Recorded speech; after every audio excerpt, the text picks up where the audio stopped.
He will not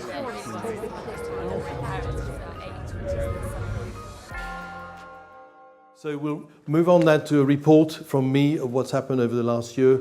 Okay, so we'll be presenting lots of things that have happened during this year that are exciting to the department. They all depend on people. So I'm absolutely clear as head of department that it's not just about the things we achieve, it's the way we are enabled to thrive as people. And of course, you will all see in this news already that Oxford, for the second year running, has been ranked first in the world in the THES World University Rankings, which are probably certainly in academia, considered to be the most reliable, and of course it depends on what metrics are used. Subject rankings come out in the weeks that follow. We don't have the subject rankings for engineering and technology yet. Those of you who were here last year know that in 2014 we were 7th, then the next year we went up to 6th, and then last year we actually were ranked 3rd in the world, behind Caltech and Stanford, but ahead of MIT and Cambridge. Our leader of MIT was tiny, so I'm waiting anxiously for... You will know through the newsletter whether we've managed to retain our 3rd place or not. I will certainly let you know. So anyway, but we're celebrating all that we've achieved in Oxford. When I gave my first lecture 3 years ago, after a fortnight as head department, there was one part-time deputy head. There were 85 academic staff, including 13 statutory professors in these 7 clusters, and we admitted 155. Were you admitted in 2014 or 2013? So you're the previous cohort. So you were lucky not to get my head of department's introductory lecture. By the way, one of the things I tell them, I have a list of alumni in my introductory lecture to the undergraduates, and maybe one year I will show it because there are some wonderful alumni in the department, but I always finished, and of course, not everybody has a great engineering career. Some people have different careers, and then I have a picture of Rowan Atkinson as Blackadder, who I'm sure most of you know is an alumnus of this department. So where are we now, 3 years later? I explained in previous presentations that part of our DNA is to be a unified engineering department. So there are no silos. These clusters join up. People move to and from. Engineering science is very much at the center. And whereas physics is divided into 6 sub-departments, chemistry into 3, Cambridge Engineering has 6 divisions, Imperial has 8 engineering departments, we are a single department. But 85 academics compared actually to Cambridge and Imperial when I started, and if you actually looked at the numbers, we're a third of the size of Imperial and half the size of Cambridge. So my mission from the Vice-Chancellor was to expand the engineering department so we could better compete nationally and internationally. And 3 years in, we've pretty much delivered almost all of that. We've had 40% growth. There are now 120 academic staff, including 14, so we have 1 new chair, statutory professors, and we admitted 174 undergraduates last year. So we have grown from 85 to 120 in just 3 years. And I have done that without requiring the university to give me any funds. This has all been funded by industry and alumni. So definitely I will be talking about fundraising towards the end. And also because 2 existing university research institutes have said we'd like to become part of engineering science. In one case, it was the funders of that institute who said we would like to move the institute into engineering science because we like the way the engineers do things in Oxford. And the other, it was the staff themselves said, could we move into engineering science? So as a result of that, our overall income is £60 million per annum. So effectively, one way of looking at it is I'm the chief executive of a medium-sized enterprise. That makes us the 3rd biggest department university in terms of turnover, roughly equal with the business school. Behind 2 very large medical departments. Nuffield Department of Medicine is about 130 million turnover annually. The Radcliffe Department of Medicine about 80 million. And so on a walk in a very short holiday this summer with my wife on the beach, I sort of turned to her and said, we're the only department that teaches undergraduates. So actually, this is probably the biggest job in Oxford, apart from Vice-Chancellor. Because we are the third biggest, but actually none of the other three, really teach undergraduates. We have 650 undergraduates, and of course that's part of the head of department's duties to make sure that we deliver high-quality teaching. So it is a big job, especially as we don't split the department into sub-departments. But having associate heads is what helps me. The reason, as I say, why we've gone for this expansion is to have critical mass in most areas of engineering, and allowing to compete better nationally and internationally. And that's, for example, to apply for large research grants. And I'm glad to say that every one of those 7 clusters has grown, and some which has grown faster than others. So just to give you an idea, right? This is just the last 12 months. I'm not going to go read through the names. I can't fit them all on one sheet. So what I've put there is who they are, what part of engineering they come from, and you can see it is quite varied. And in italics, just to be absolutely fair, are the replacements for other people. So not all of those are new posts. There may be replacement for others. But here you can see out of the 11 here, 4 are replacements. The other 7 I've raised the funding for those new posts. And we go on to the second page. We get on to 20. And there we have, again, another 3 names in italics.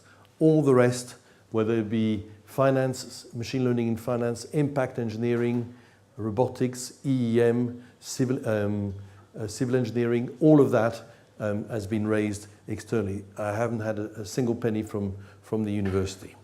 So that's up to 20, minus, I think, 3 plus 4, 7 replacements, that's plus 13.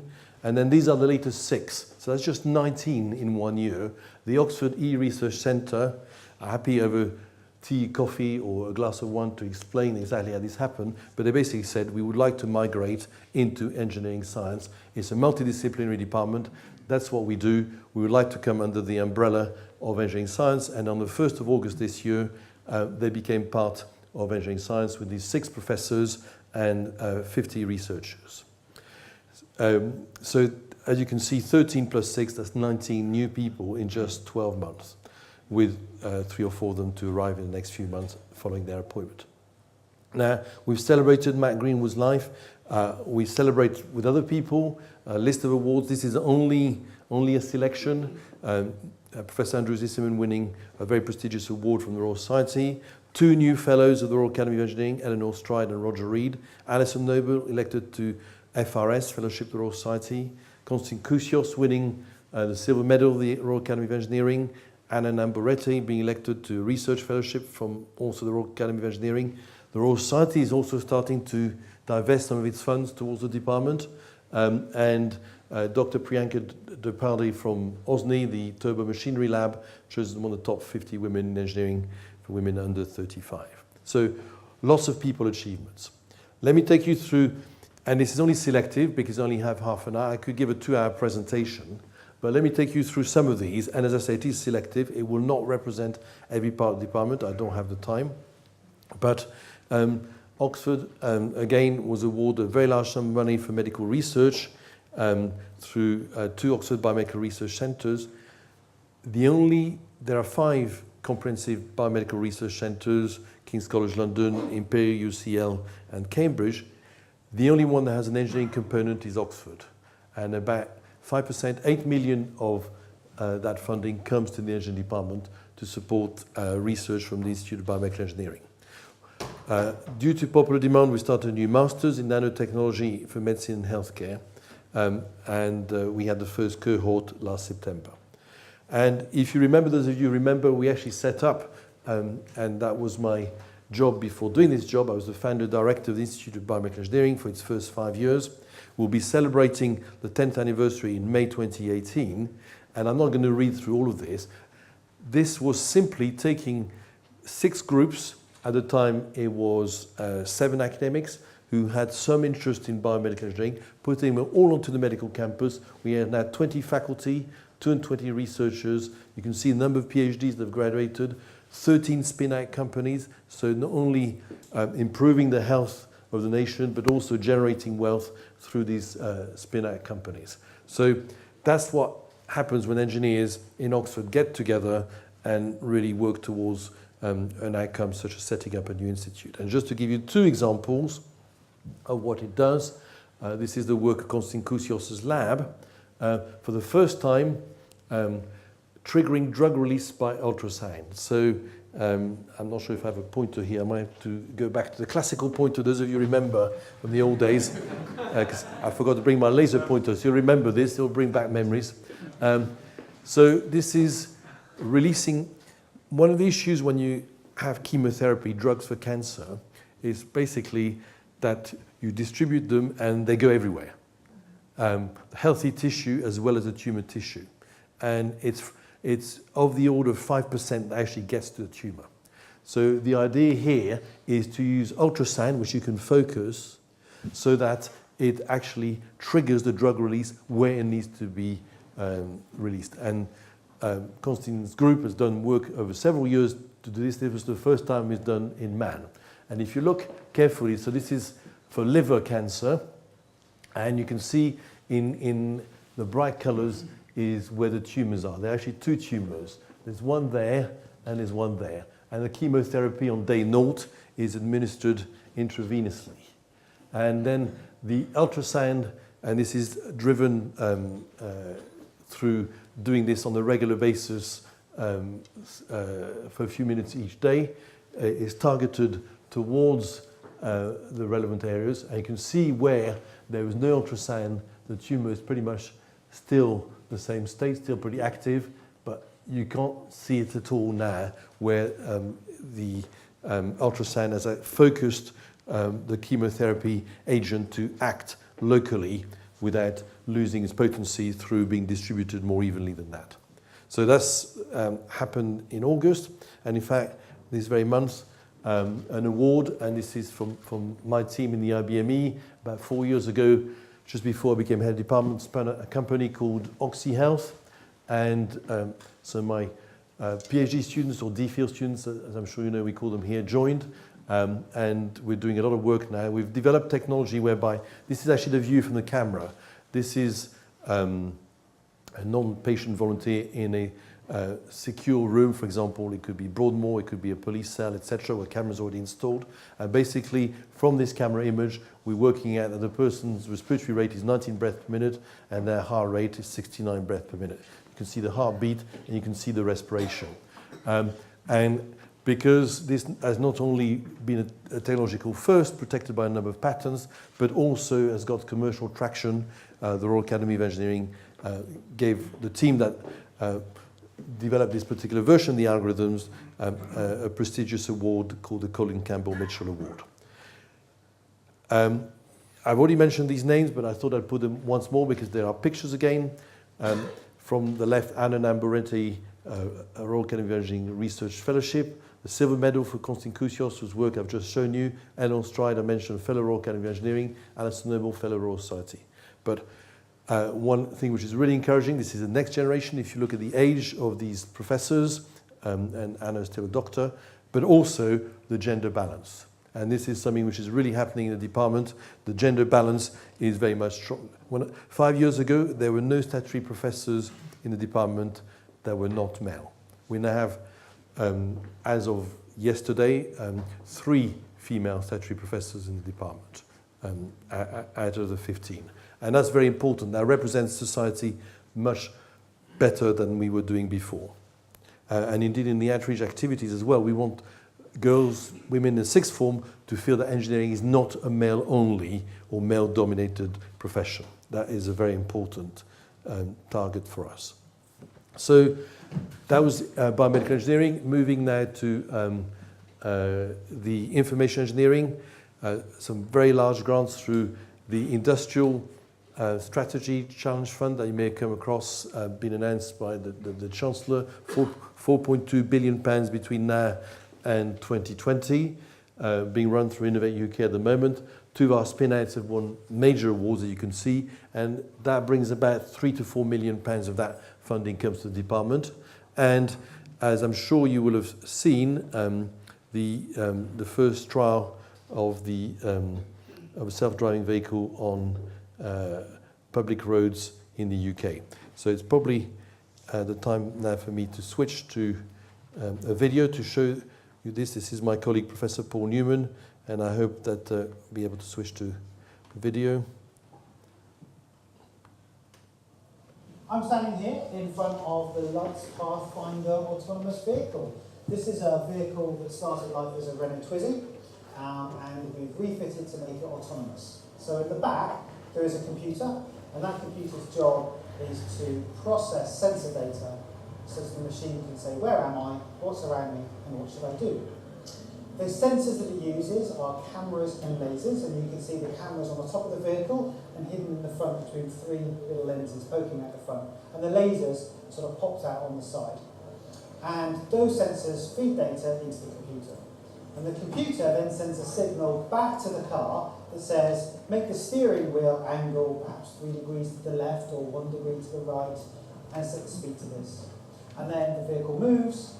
The data coming into the sensors changes a little bit. The machine at the back, the computer spots that, sends a new control signal down to the car, and you have an autonomous car. I wish it were that simple, but basically, that's the steps. Sense, think, act.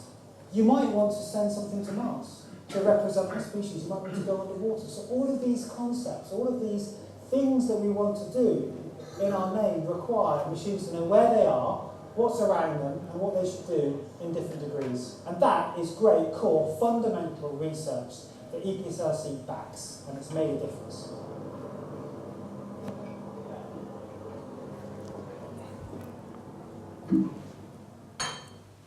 So, that's Professor Paul Newman, who's our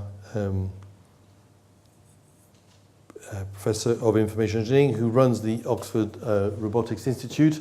And so what we did in the year is what was called the Mobile Robotics Group became the Oxford Robotics Institute, simply because it was growing so fast. We gave it Research Institute status. Originally it was Paul Newman and Ingmar Posner. It's now 5 academics. It's going on from just autonomous mobile vehicles to legged robots and drones. So it's going to do everything, drive, run, and fly. They publish huge amounts of papers. They're incredibly well known across the academic world. They also work closely with industry. They do a lot of outreach. The Shell Eco Marathon in London last year, 30,000 school children visited the stand and actually saw the vehicle that you saw, the driverless vehicle, in action. It actually went round and round the track. It learned the track using machine learning in 20 minutes and then just went round and round between the main races. It just ran on its own. What a fantastic demonstration to school kids of Oxford engineering. And I've just shown you the video about the first demonstration on public roads in Milton Keynes. Also within information engineering, I work with the Man Group, which is a very big hedge fund, as you know, which for 9 years was elsewhere in the university, and then moved in August 2016 into engineering science. And that was the funders. That was the Man Group who said, we'll only continue to fund this research institute if it moves into engineering science, because we like the way the engineers do things in Oxford. It refocused itself on data-driven machine learning. They committed, when they signed a new 5-year agreement, 6.1 million. And what we did as well is move the whole of machine learning. So machine learning in finance sits next to the whole of machine learning. And there are many other applications, of course, in machine learning. They're all in Eagle House, Walton Street, and they are building new collaborations and strengthening the existing one with the Man Group. And just to show you, these are the people in that institute. Now, if you look, none of them are funded by the university. I have raised all the funding for these people from the Man Group, from Dyson, from the Royal Academy of Engineering. So this is something that didn't exist just 18 months ago, but it is fully funded and is now funded for another 5 years. And of course, we hope they will renew in 3 years' time for the following 5 years. So it's a result of this kind of things happening with university and our fame, I suppose, growing within the university, that people are coming to say, look, can we become part of engineering? And the latest one was the Oxford E-Research Centre that I mentioned to you, which is really a multidisciplinary centre applying digital methods across disciplinary boundaries. So they work with the humanities, they work with life sciences, they do the sort of things that you've heard about, cloud computing, Internet of Things. They're very new members of the department. I'll probably tell you a bit more about them next year if you come back for the update next year. So moving on to the final group that I want to cover in this, it's the one that you know well, sponsored mostly by Rolls-Royce at OSNI, the Southwell Turbo Machinery building. We had an extension approved, several £million, and in solid mechanics, Rolls-Royce and EPSRC are funding a university technology partnership within the area to the tune of several millions. Within the Southwell Turbo Machinery Group, again, because of the growth of the work, they're becoming a semi-autonomous research institute of the department. And they're just, again, a little vignette of what they're doing. Transpiration cooling, where the coolant goes through a porous material into the combustion chambers, so on. A new way, you need the right materials, you need the right aerothermal modeling, the right materials modeling, the right mechanical engineering, stress calculations, for example. All of that is being done at OSNI. We're leading not just for conventional jet engines, but also hypersonic vehicles. Why do we want to do this? Much greener engines, 185,000 kilos of CO2 per engine per year, and double the payload for reusable space planes. And as part of that, we have been awarded £13 million infrastructure investment from the UK's Aerospace Technology Institute, which allows us to run this facility called the Oxford Turbine Research Facility for longer times and at higher temperatures. And the university, recognizing this ability to attract major funding to do world-class research, has also given us the funding. So this is the first time I'm mentioning university funding to build a new building, and that's what you can see just there. The extension actually will dwarf the current building at Southwell, opened in 2010, is these two. This is the extension that we're going to be building in the next 18 months. And finally, long list of achievements. Difficult for me to squeeze it all into 30 minutes. We continue to spin out activities, to spin out companies at the rate of one a month. And of course, we were doing this in the IBME originally. We used to do about one a year there. Circadian Therapeutics, latest one, but actually we've more or less exhausted the number of spin-out opportunities with the Institute. And you can see that kind of ethos has now really transformed the whole of the department. So electrical engineering, fluid mechanics, thermofluids, biomechanical engineering, artificial intelligence, computer vision, materials engineering, optoelectronics. So a huge range, they're all at it. And in fact, the person who is responsible for signing most of these off, it's what used to be called ICIS Innovation, now Oxford University Innovation. I'm not going to embarrass him and tell him to stand up, but he's actually in the audience over there. Turns out he's an alumnus of the department. So our tentacles spread everywhere. Let me finish with two things to talk about, the challenges and teaching, because of course teaching is important. And teaching is as important as research. So the challenges of expansion, I've sort of hinted at them already. How can we maintain the ethos of a general engineering department when we are growing so fast and doing all this fantastic stuff? So what we are gradually doing is granting a degree of autonomy to our research institutes. And that's why I've highlighted them: Institute of Biomedical Engineering, Oxford Man, Oxford Robotics, Oxford E-Research, and the latest one, the Aerospace and Propulsion Institute. So they stay part of the department, but we don't want to micromanage. We want to help them to grow, so there's a degree of autonomy there. However, and this is where the question came, this is where we're going to need to do some serious fundraising. And most of you probably know, I don't know how much has been mentioned in the alumni weekend, but we had one very unfortunate event in the university this year, the Tinbergen building, that kind of brutal 60s architecture at the corner of South Parks Road, next to Lineker. Asbestos was discovered. The building was evacuated over a weekend. That's 1,400 people were moved out, and the building's been empty since February. It's going to cost a large amount of money. We're talking several hundred millions to rebuild this. So there's been a delay in the planning of new buildings. So we have lost about 12 months, but we're just about re-engaging, and the aim is now to raise another 5 million next 6 months. I'll say a bit more about that. Now, the advantage of expansion in terms of teaching is now we now have 120 academic members of staff. They can teach fewer courses in fewer labs. We can put more emphasis on quality and ensuring quality. So we do monitor the quality of the lectures. We have electronic lecture capture. So, like today, this lecture will actually go on the web. Not all of our lectures, but gradually, one by one, we're putting them on the web, the intranet, so for our undergraduates to go back if they want to on things they found particularly difficult. As most of you will know, we have reintroduced EEM, and I'll probably talk about it more next year. We're going to build on the 4th floor a 3D printing lab, such that every undergraduate who comes to study engineering at Oxford will have experience of 3D printing in the first year.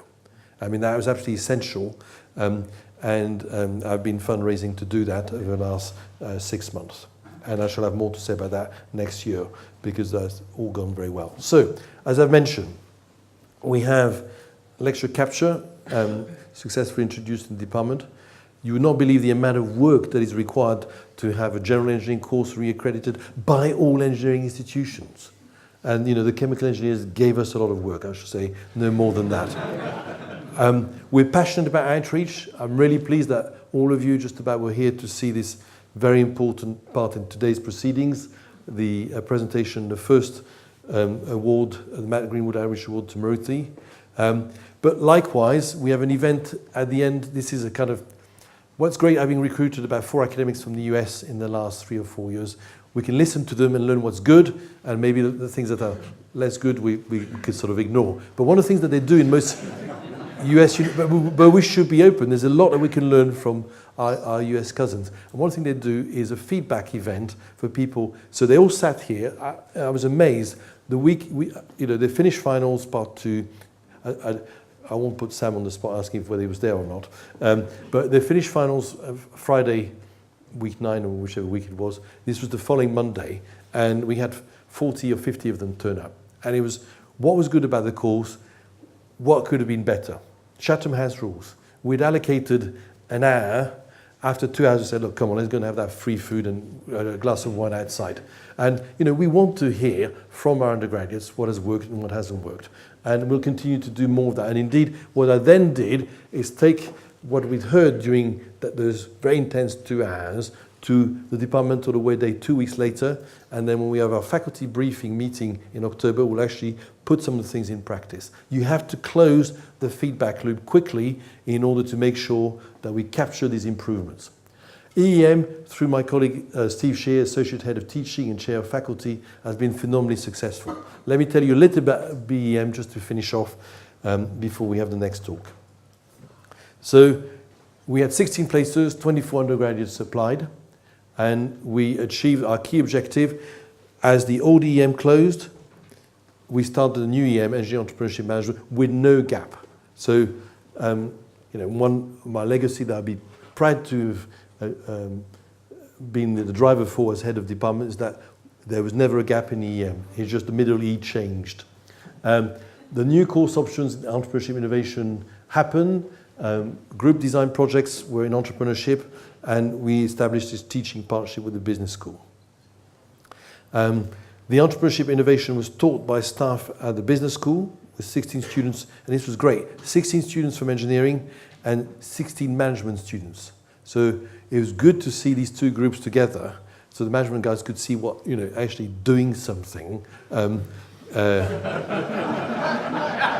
meant, and learn from each other.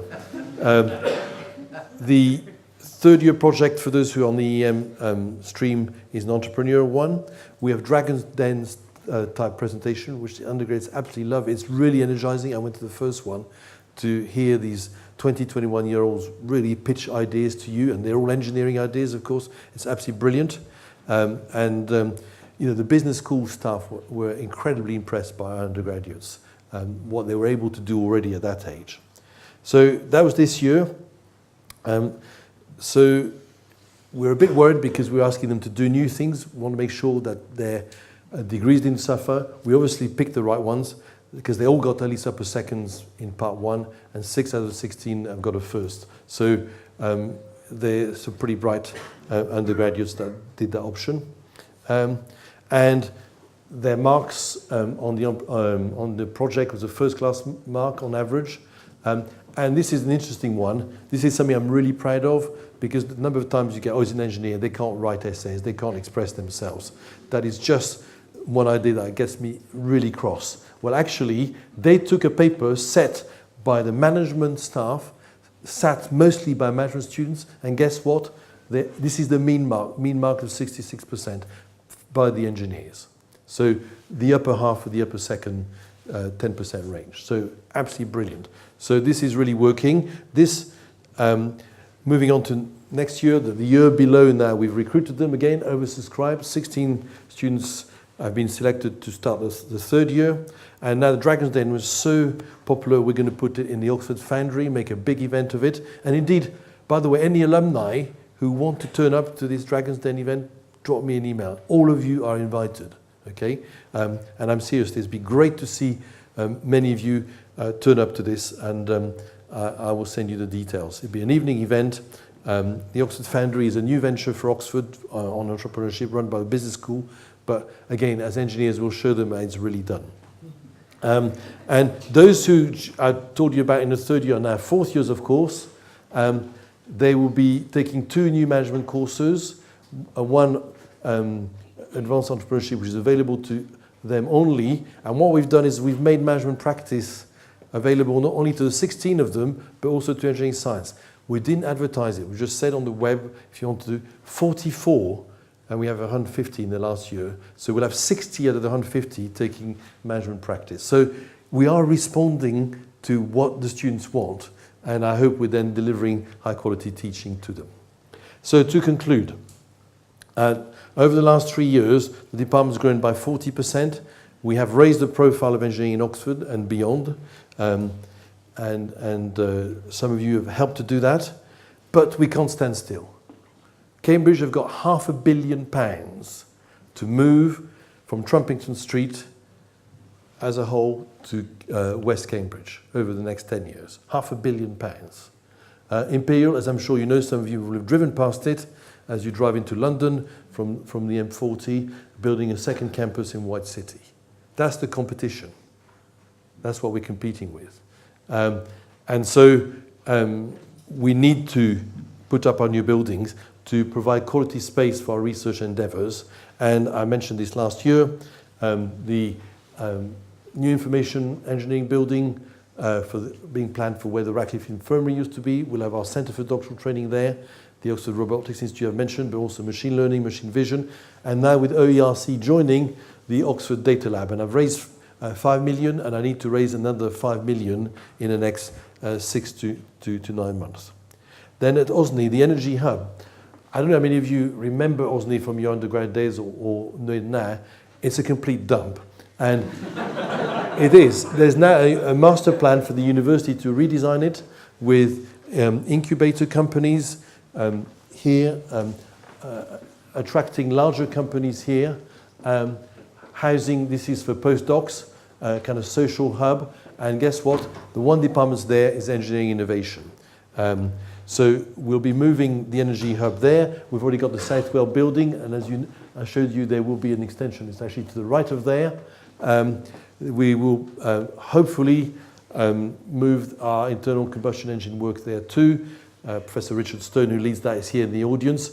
And Energy and Mobility Centre, and we believe that we may have won a major grant to do electrical storage. And we're also asking the civil engineers to come with us to set up a centre for renewable energy. So we have a working party working on this, and we've made some presentation to potential donors.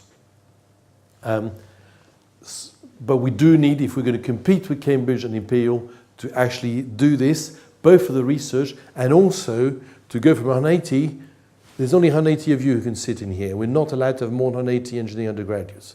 If we want 250, we need a 250-seater lecture theatre, which is part of the Ratcliffe Observatory quarter site plans. So for the teaching, for the growing of the course at an undergraduate level, we also need that new building. So finally, how can you help? Because you all asked me this, and I'm very grateful for the question, so I thought I'll put it here. Be an ambassador for the department. Spread the news that what's happening in Oxford engineering. Spread the news that we're the third best department in the world according to the rankings, but all the great things they're doing. The department, you know, in terms of driverless vehicles, there's only Google ahead of us. That's all Oxford engineering. There are just so many things. In the biomedical engineering, the first drug delivery activated by ultrasound, Oxford engineering. There are so many things. So I talked about with the alumni committee maybe providing 1 or 2 slides that people can put in their presentations when they say, look, I'm Roger Smith, I graduated in Oxford in 1983, and then you have a slide. This is what my whole department does, and so you spread the message. Internship opportunities for undergraduates, some of you already started to do that. Because of data protection, because of health and safety, there are a few hoops to jump through. Please don't be discouraged. Our undergraduates are very, very keen to do these internships. In my spin out, I've had about 4. They've all been fantastic. 2 of them have joined the company afterwards. These internships are great for the companies you work for and great for undergraduates. And then fundraising. Now, put us in touch with potential donors, individuals, companies. I've already obviously exhausted some of the companies like Dyson, Rolls-Royce, MathWorks, Google, etc. There are other companies that may wish to help, and you yourselves may wish to do so. There is this dichotomy in Oxford. Of course, you're graduates of a particular college up until now, like I have as well personally, and this evening is my college Gordy, so that's where I should be going after this. We have great affection for our colleges. But what is changing is people are now realizing, yes, the colleges have been there.